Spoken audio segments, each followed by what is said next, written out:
x की power n plus 1 का एक फैक्टर है x प्लस 1, तो n निश्चित रूप से क्या होगा, एक विषम पूर्णांक होगा या एक समपूर्णांक होगा, एक ऋणात्मक पूर्णांक होगा या एक धनात्मक पूर्णांक होगा।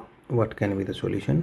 x प्लस 1 x की पावर n प्लस 1 का फैक्टर है। इसका मतलब है कि x की पावर n प्लस 1 को जब हम डिवाइड करेंगे x प्लस 1 से, तो रिमाइंडर कुछ नहीं बचना चाहिए, अर्थात ये पूर्णतया डिविजिबल होना चाहिए। विषम पूर्णांक, ओके, मीन्स नेगेटिव इंटीजर। इसके केस में हम n की वैल्यू 1 मान लेते हैं। a अप्लाई करके देखते हैं, अर्थात ये एक विषम पूर्णांक है ऐसा हम मान लेते हैं। तो विषम मानने के लिए n की वैल्यू 1 होगी।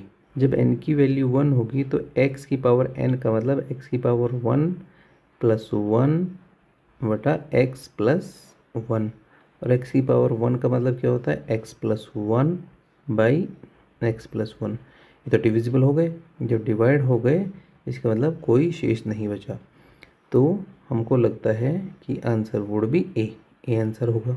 लेकिन हम ऐसा करते हैं, यहाँ पे n की वैल्यू 2 भी मान के देख लेते हैं। n की वैल्यू जब 2 मानेंगे तो हमारी समीकरण कुछ इस प्रकार बन जाएगी, और ये तो इसको डिवाइड नहीं करता, अर्थात b तो आंसर नहीं होगा। c तो एप्लीकेबल होगा नहीं, ठीक है। लेकिन d के केस में हम क्या कह सकते हैं, d के केस में वो बोलता है कि ये एक धन पूर्णांक होगा। d पार्शियली एप्लीकेबल हो सकता है, क्योंकि धन पूर्णांक का अर्थ होता है कि n की वैल्यू 1 भी हो सकती है, 2 भी हो सकती है, 3 भी हो सकती है, 4 भी हो सकती है। अब हमें ऊपर देख के पता लग रहा है कि n की वैल्यू 1 तो हो सकती है, 1 के लिए तो ये कम्प्लीटली डिविजिबल होगा, लेकिन 2 के लिए डिविजिबल नहीं होगा। इसलिए डी पार्शियली करेक्ट है, इसलिए इसको इनकरेक्ट की श्रेणी में ही डालेंगे। तो आंसर होगा ए। n की वैल्यू 3 मान के भी आप कैलकुलेट कर सकते हैं, हो जाएगा। n की वैल्यू 3 मान कर भी देख लेते हैं। जब हम n की वैल्यू 3 मानेंगे